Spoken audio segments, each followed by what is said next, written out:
Olá, pessoas! A gente hoje vai falar um pouquinho sobre biomateriais, principalmente biomateriais poliméricos e compósitos. Eu sou a Renata e é um prazer estar com vocês. Vamos falar um pouquinho de polímeros, né? E o que são os biomateriais poliméricos. Então, polímeros em si, eles são cadeias longas em que você tem a repetição de unidades, que são chamadas de monômeros. Por isso, polimeros, muitas unidades iguais conectadas. Essa conexão ela vai variar, mas basicamente o que a gente vai ter é uma cadeia longa repetitiva. Então, como é que a gente tem as propriedades? Isso depende de como essas cadeias se formaram e como as unidades se conectaram. Então, a gente pode ter cadeias longas, que são basicamente unidades repetitivas lineares, em que a gente vai ter a primeira colocação, que ele pode ser flexível ou ele pode empacotar e ser mais rígido. Então, depende também da temperatura, depende da mobilidade dessa cadeia. Quando a gente está falando de cadeias que têm ramificações, a gente já começa a não conseguir compactar essas cadeias tão bem. Então, normalmente o ponto de fusão delas é menor, elas são mais facilmente móveis, e a gente vai ter, embora um ponto de fusão menor, ou seja, ela ganha mobilidade mais rápido, a estrutura em si é mais difícil de movimentar. Então aqui a gente tem que ter algumas temperaturas na cabeça, tanto a de transição vítrea, que é quando você começa a ter a mobilidade da cadeia, mas as partes cristalinas continuam intactas, e o ponto de fusão cristalina, ou a temperatura de fusão cristalina. Quando a gente está falando de cadeias conectadas por ligações primárias, aí a gente vai ter propriedades muito específicas, porque se você tem poucos pontos de conexão entre as cadeias, você pode ter alta flexibilidade, e quando são muitos pontos de conexão, a flexibilidade cai muito. Entre os materiais utilizados nos biomateriais poliméricos, nós temos os materiais sintéticos e nós temos também os materiais de origem animal ou vegetal, que são um pouco diferentes e a gente não vai ter, e aqui eu vou usar um termo muito complicado, mas a gente não vai ter um grau de perfeição tão alto quanto no sintético. A gente não tem tanto controle, o que não quer dizer que a gente não tenha qualidade, só quer dizer que tem um pouquinho de trabalho envolvido nisso.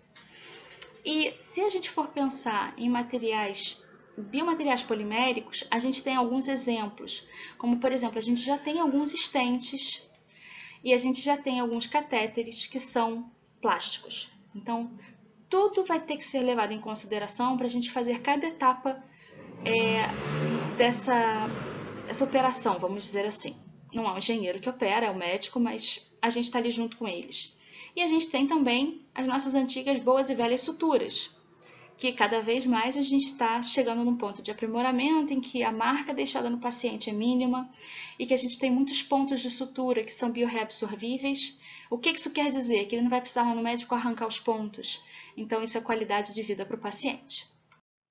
Gente, desculpa os barulhos da rua, esses eu realmente não tenho controle. Mas vamos lá. Os polímeros biodegradáveis, por que eles são interessantes? Muitas vezes eles são de origem natural. Isso é muito bom. Por quê? Porque polímeros de origem natural raramente são tóxicos. Então, com algumas reservas, a gente consegue ter bastante material de trabalho, tá? E essa fonte ela pode ser desde uma fonte vegetal, né, que a gente vai conseguir obter, até a gente tem polímeros oriundos de micro-organismos. A gente pode ter alguns de síntese, mas usando alguns monômeros naturais. Então, eles são muito interessantes, porque eles não vão causar um dano na natureza a posteriori. Por que eu estou falando desse dano? Porque tudo que a gente joga no ambiente plástico vai virar microplástico. E a gente hoje sabe que a gente tem um acúmulo de microplásticos muito grande nos organismos vivos. Para que isso não aconteça, é interessante que a gente comece a buscar fontes que possam ser absorvidas pela natureza, mas não para acúmulo, mas para entrar no ciclo do carbono, ser novamente incorporado a esse ciclo e não ter um acúmulo desagradável nesse nível. Mas e aí, como é que eu produzo algo que a origem é natural? Então, na verdade, eu posso conseguir monômeros de origem natural e eu posso simplesmente manipular o que a natureza me dá. Então, muitas vezes, eu não estou falando de síntese exatamente, eu estou falando de conformação. Uma das formas que a gente tem de conformar esses materiais é através da impressão 3D.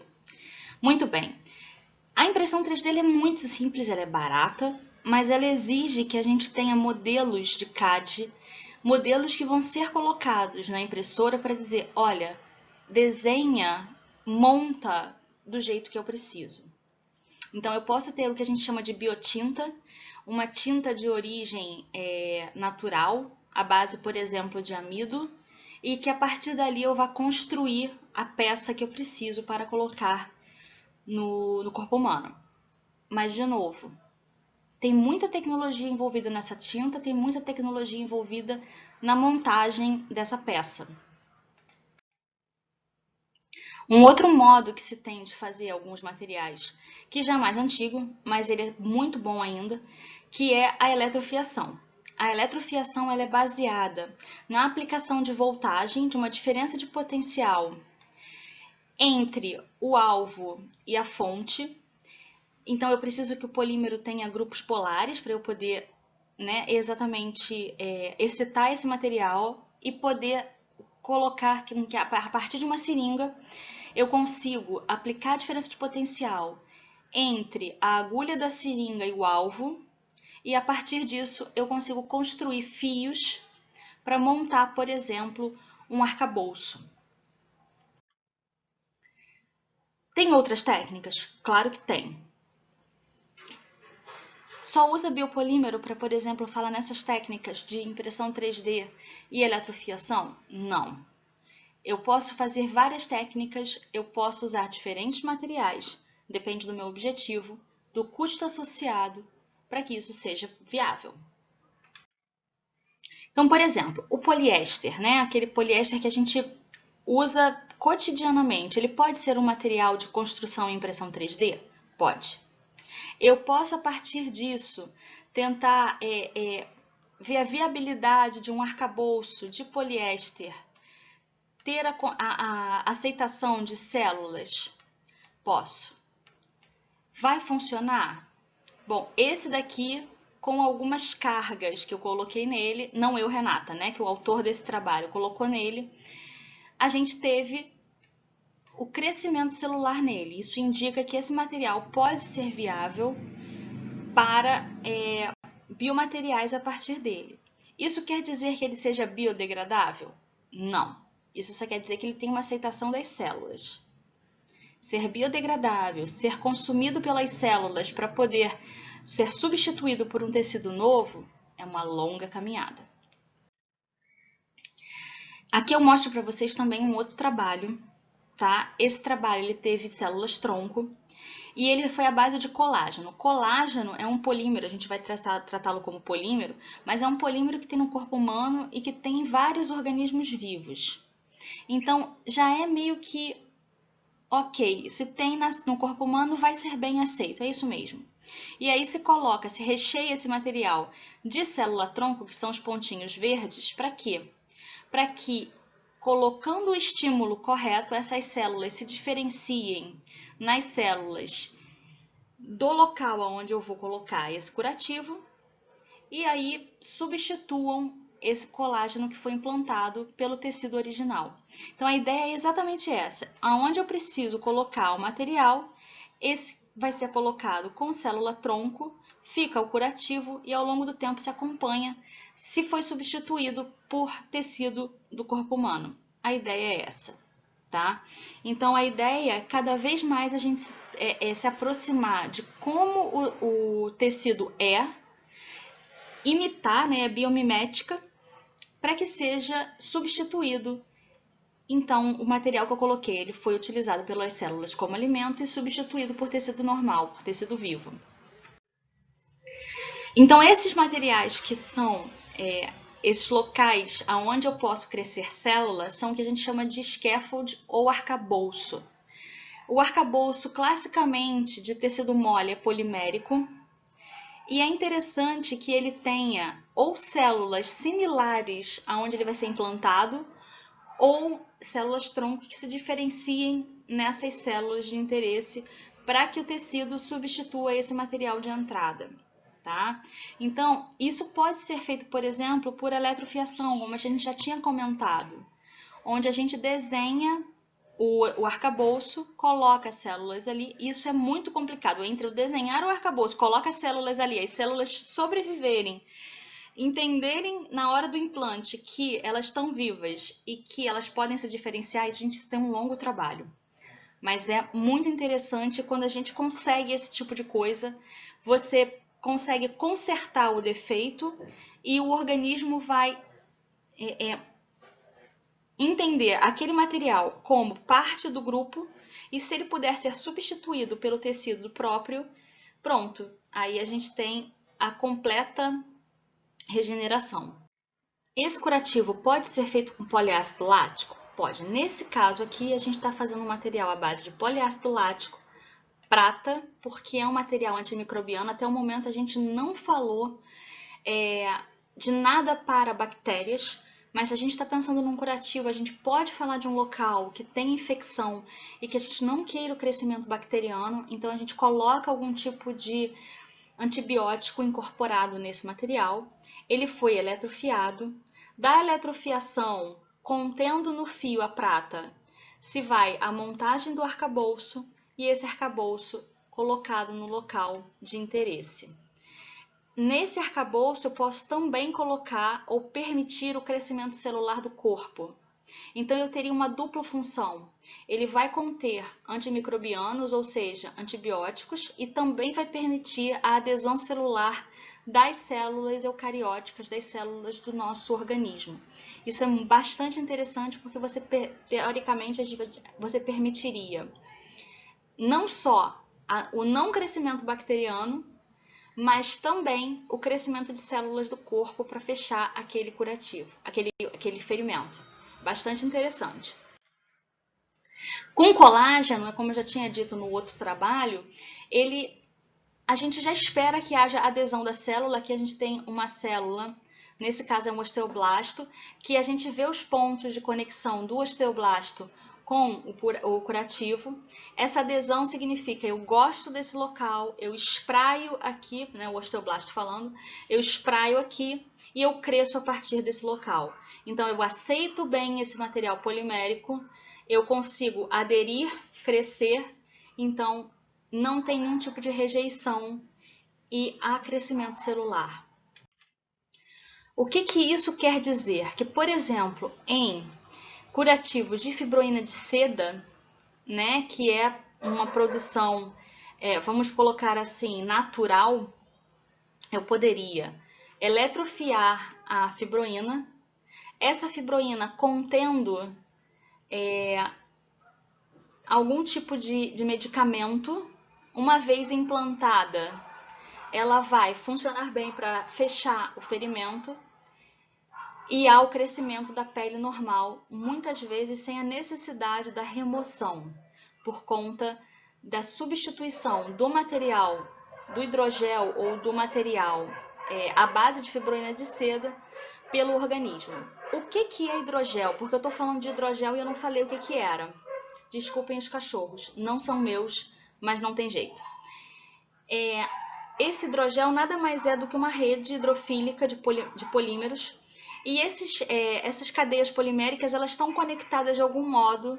Por quê? Porque uma vez que eu monte um gel a partir dessas cadeias poliméricas hidrofílicas conectadas, ele consegue inchar e secar, vamos botar assim, no organismo e pode ser reinchado sem perder a integridade física. Então, ele é bastante interessante para conseguir doar água para o ferimento por bastante tempo. Mas lembra, água para o ferimento é ótimo, queimadura não cicatriza sem água, mas ao mesmo tempo, bactéria também gosta de água. Por isso, querer colocar algum tipo de antimicrobiano que permita que as células do organismo usem essa água para o crescimento, mas as bactérias, mas os organismos indesejáveis, não. Hidrogéis e curativos à base de ácido hialurônico. O ácido hialurônico está presente no nosso organismo. Então, é bastante interessante a gente conseguir modular o ácido hialurônico para que ele consiga agir como um curativo que vai ser bem aceito no corpo. Ele pode ser eletrofiado, ele tem diferentes modos de ser produzido e a gente pode usá-lo para esse curativo. Por que a quitosana está aqui também, se ela não é do nosso corpo? Na verdade, ela está na cartilagem e ela está no exoesqueleto de camarão, de siri. Então, ela é bastante interessante para a gente poder fazer porque ela tem propriedades antimicrobianas. Então, ela vai conseguir preencher e ser um curativo adequado sem a necessidade de um outro antibiótico incorporado. Bastante interessante. Problema da quitosana. Ela pode dar problema de alergia, então é preciso estudar a parte alérgica também.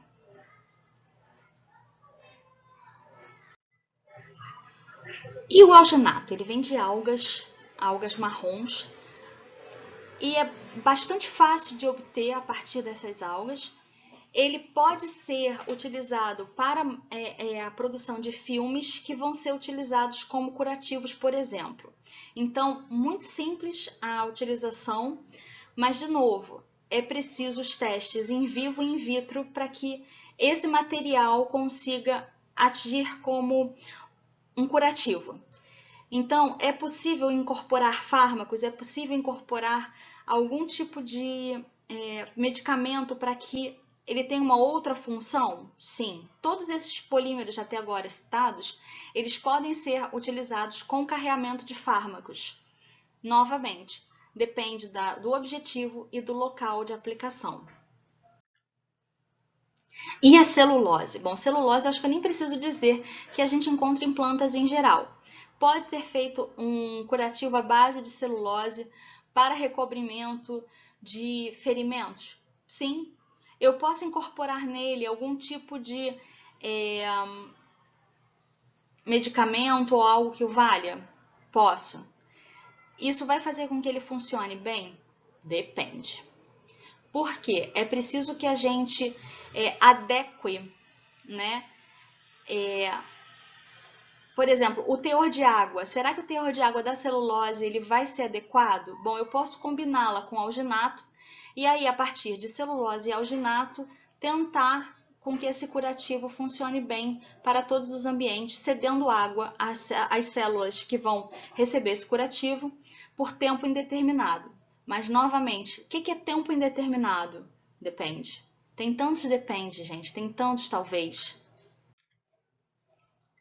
E aí eu queria falar um pouco para vocês de alguns materiais, mas não apenas de curativos, de materiais poliméricos utilizados no corpo. Então, um material que foi, vamos botar assim, uma peça, né? Uma peça é a válvula cardíaca.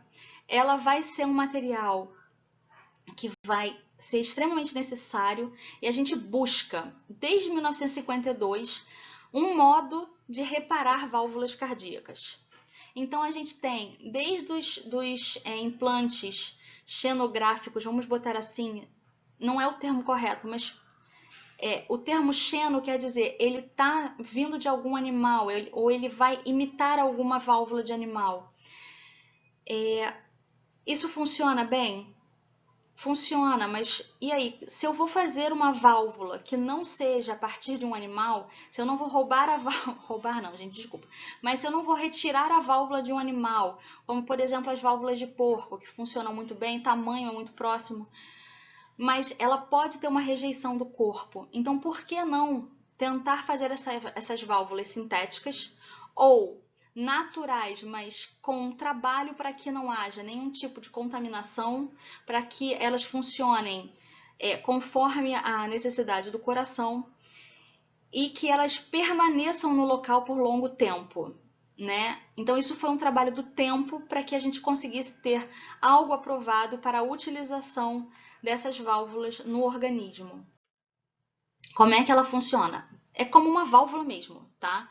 Mas ela precisa abrir para a passagem de um certo sangue e travar na hora de você não permitir o refluxo desse sangue. É funcionamento básico de válvula, mas ela pode ser feita a partir de polímeros e ela pode ser levada a partir de um catéter para que chegue ao local, seja colocada e aí permaneça, né? A gente pode fazer com que essa chegada seja minimizada se ela for através de uma angioplastia, que é o que o pessoal coloca stent, né, a partir dela. Então, seria muito menos invasivo. Mas é para trabalho do tempo novamente. Ela pode ser feita de Teflon, porque a aderência no Teflon é mínima, então não teria crescimento celular. Nesse caso, eu não quero crescimento celular, mas é preciso que ela consiga operar por longo tempo nesse local.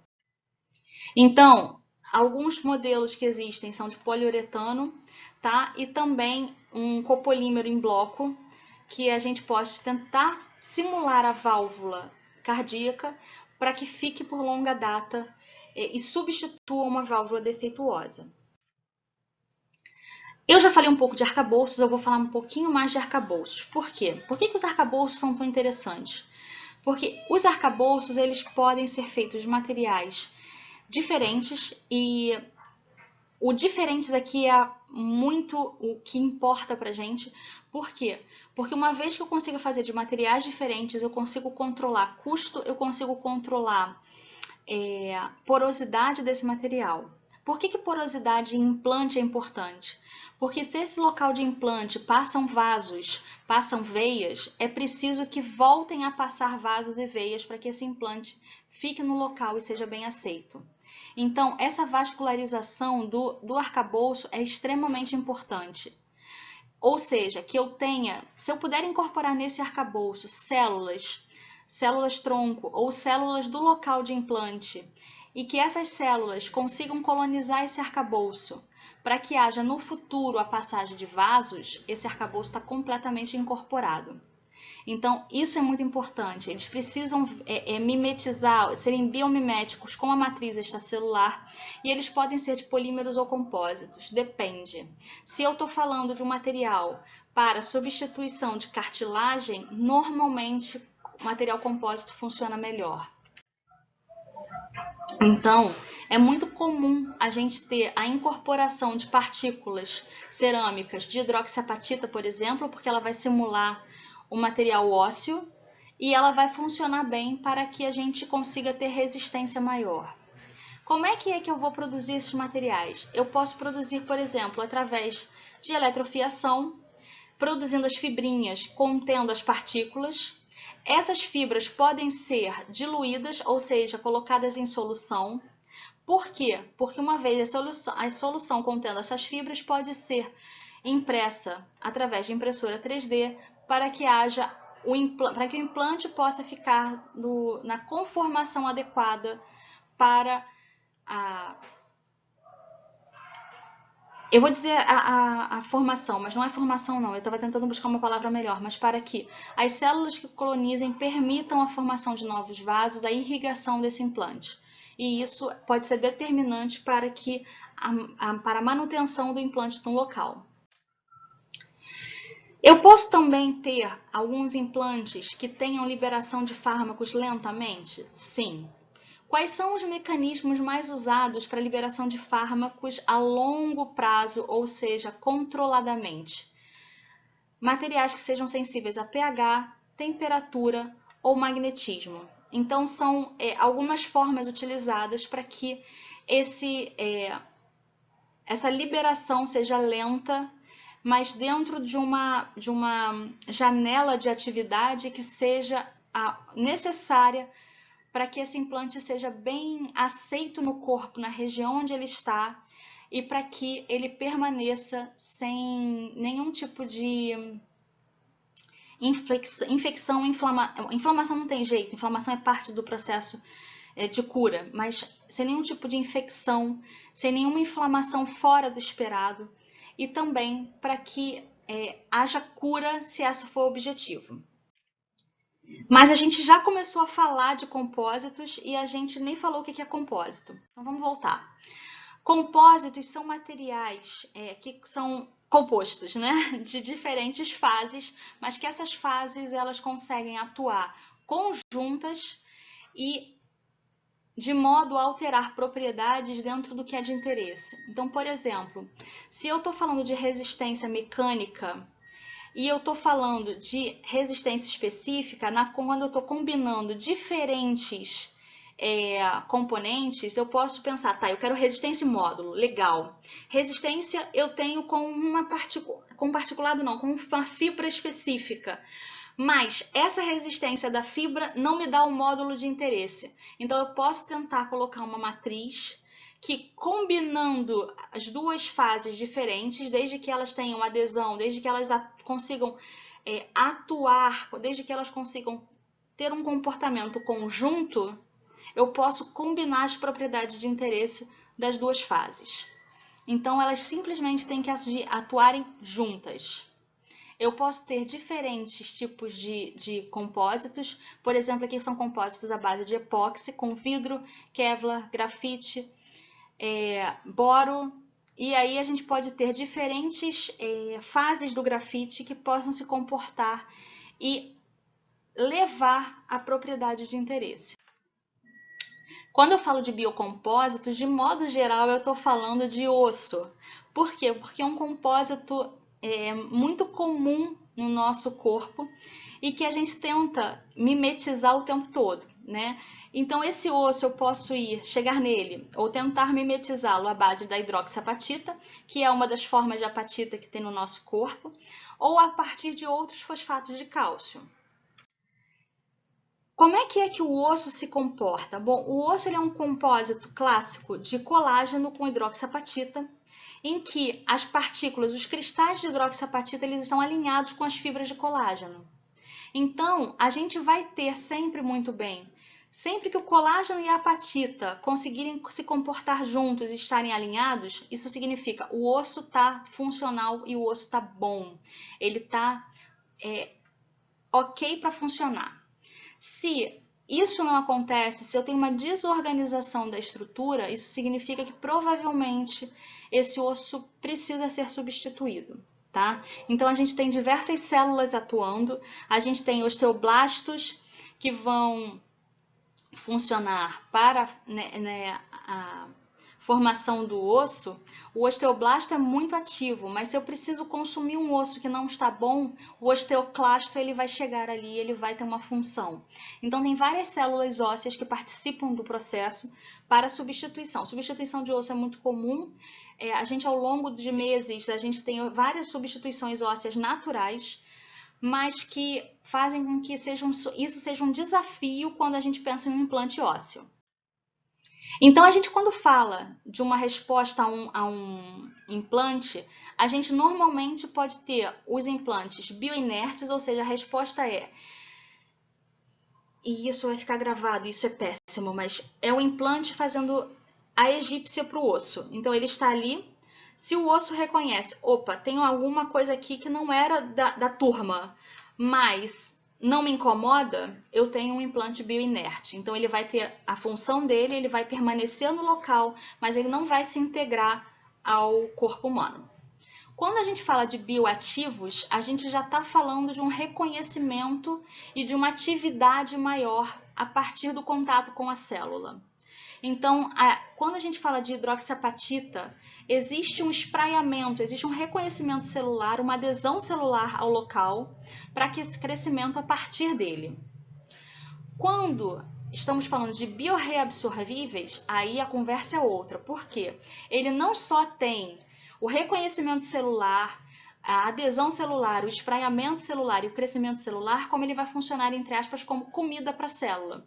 Então, a célula que ali se encontra, ela vai não só aderir, mas ela vai consumir o local e substituir por tecido novo. Isso seria o ideal e seria onde a gente quer chegar, para que, uma vez que o implante seja colocado, ele seja substituído pelo tecido do organismo e não precise de nenhum tipo de incisão novamente, que não precise de nenhum tipo de operação para manutenção local.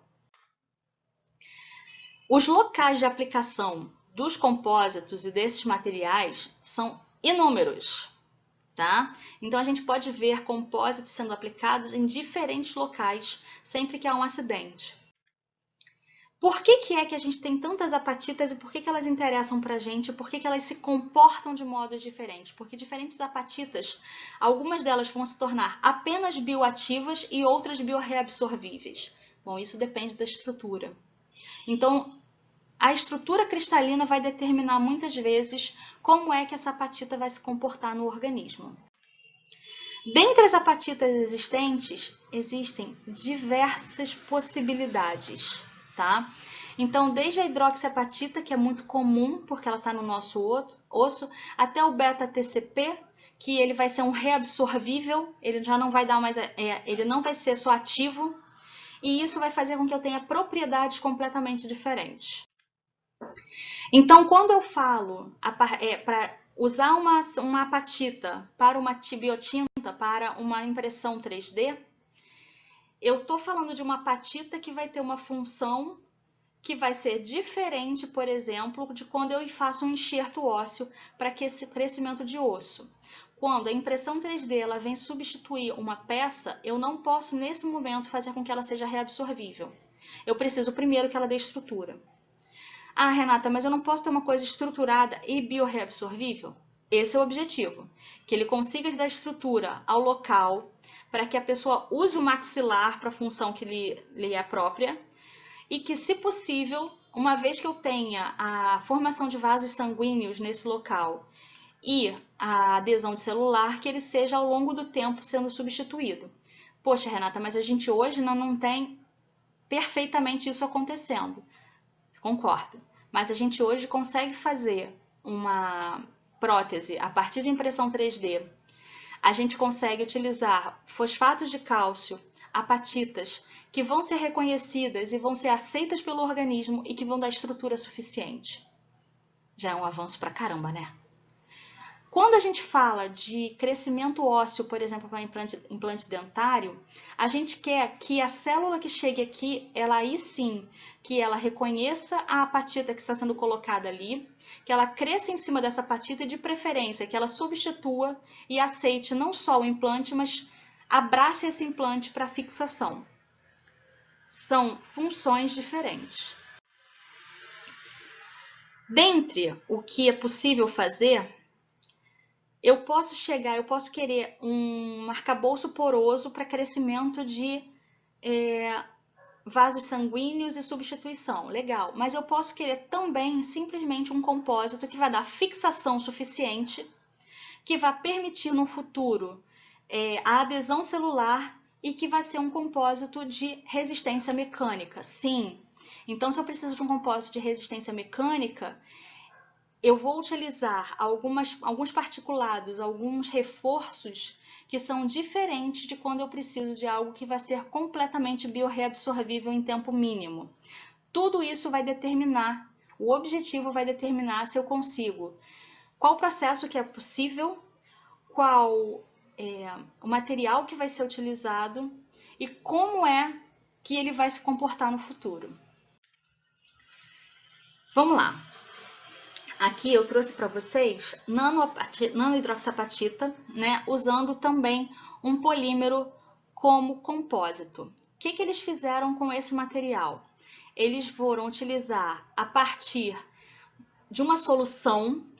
Você tem uma criogelificação, que nada mais é do que levar para o congelador essa solução, para que a água congele, separe fase, force as cadeias poliméricas a se aproximarem, criando vínculos, criando pontos que vão funcionar como pontos de reticulação para formar um gel que seja íntegro.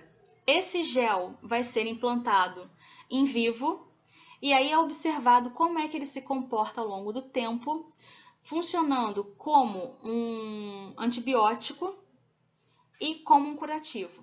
Então, isso tudo vai ser observado porque ele vai ter partículas de cobre, como é que isso vai se comportar no ratinho, para observar se há funcionalidade suficiente para seguir para os testes clínicos, por exemplo. Se eu estou falando de fosfato tricálcico, de beta-TCP, de uma apatita, né? Eu posso modificá-la com ferro ou com zinco. Por quê? Porque eu posso, quando há a presença desses metais, muitas vezes há uma aceleração de cura. Então, há modificações nos materiais para que eles se comportem melhor e para que haja estímulo à cura. Mas eu também posso fazer eu posso carregar o material não só com metais ou com cerâmicas para fazer o compósito, mas eu também posso carregá-los com partículas magnéticas. O que me interessa a partícula magnética? Bom, me interessa para duas funções, para câncer e para estímulo. Então, se eu estou falando de câncer e eu estou injetando, por exemplo, partículas magnéticas em polímeros, essas partículas magnéticas, elas podem ser, vamos dizer assim, quando esse material é biorreabsorvido, ele vai ser comido pelas células do corpo, porque a ideia é essa.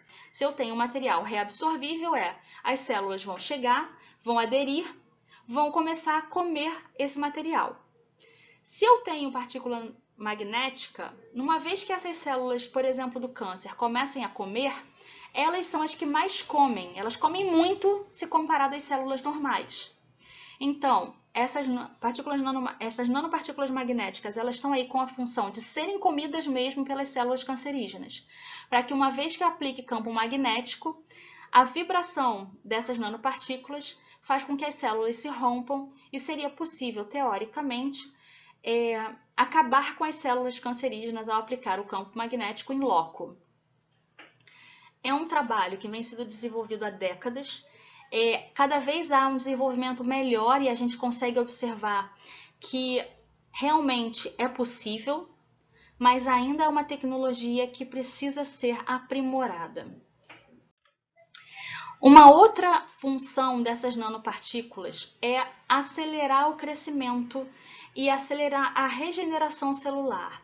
Então, seria um estímulo magnético que atrairia, por exemplo, neurônios para a regeneração do tecido local. Então, seria a regeneração de neurônios através de estímulos magnéticos, sendo carreados essas partículas magnéticas normalmente por soluções poliméricas, que vai ser esse compósito que vai permitir essa regeneração. Então, a gente falou de várias coisas. Se vocês tiverem dúvida, por favor, me contactem. Fico à disposição, tá? E agradeço muito, agradeço ao evento por ter me recebido. Peço perdão por não ter conseguido fazer essa apresentação presencialmente, mas é parte do nosso dia a dia de home office. Mas agradeço muito, fico muito honrada e feliz de estar aqui. Agradeço a todos os parceiros e a todas as fontes de fomento. E muito obrigada pelo tempo, muito obrigada por ter me ouvido até aqui.